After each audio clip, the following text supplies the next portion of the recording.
ఒక రోజున ఒక సహోదరి చెప్తోంది, మరి ప్రార్థన అయిపోయిన తర్వాత ఇలా నడుచుకుంటూ వెళ్తుందంట. నడుచుకుంటూ తన చక్క దేవుని సన్నిధికి వచ్చిన తర్వాత మారు మనసు పొంది బాప్తీసం పొంది చాలా ఆత్మీయంగా బిడ్డ ముందుకు సాగుతూ ఉంది.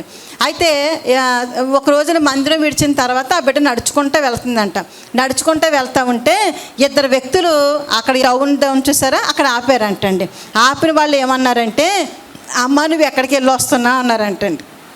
తన సమాధానం చెప్పకుండా వెళ్ళిపోవచ్చు, కానీ వాళ్ళ చేతిలో కూడా ఏముందంటే ఇది ఉందన్నమాట అండి. వాళ్ళ చేతిలో కూడా ఏముంది, బైబిల్ చూడగానే మనకు వచ్చే ఫీలింగ్ ఏంటి, మనమే కదా, మన బిడ్డలు అనుకుంటానికి ఒక రకమైన ఫీలింగ్ వస్తుంది కదా, అయ్యో మనవాళ్లే కదా అని చెప్పేసి గబగబా ఆగిపోయి ఎక్కడికి వెళ్ళి వస్తున్నావు అమ్మ నువ్వు సహోదరి అని అనగానే ఆమందంట నేను చర్చికి వెళ్తున్నానండి అని చెప్పిందంట. అప్పుడు వాళ్ళు అన్నారంట, ఆదివారం చర్చికి ఎందుకు వెళ్తున్నావు నువ్వు, అసలు ఆదివారం నువ్వు చర్చికి వెళ్ళావంటే సరాసరి నరకానికి వెళ్ళిపోతావు అన్నారంట.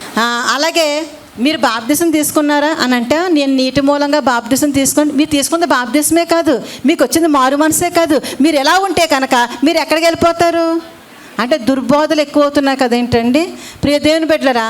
అప్పుడు ఆ బిడ్డ తెలివిగా అందంట, అయ్యా నేను సత్యం ఏదో తెలుసుకున్నాను, మార్గం ఏదో నేను తెలుసుకున్నాను, జీవం ఏదో నేను తెలుసుకున్నాను, నిజమైన దేవుడు ఎవరో నేను తెలుసుకున్నాను, నేను నమ్మాను, మారు మనసు పొందాను, బాప్తీసం తీసుకున్నాను.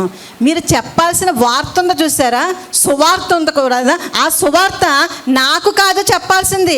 ఎవరికి చెప్పాలి మీరు, ఎవరైతే బాధల్లో ఉన్నారో ప్రభు అంటే ఎరగరు చూసారా వాళ్ళకి చెప్పండి, కానీ తెలుసుకున్న నాకు మీరు చెప్పి ఏం ప్రయోజనం అండి అని అనగానే వెనక్కి తిరిగి చూడకుండా వెళ్ళిపోయారంటండి.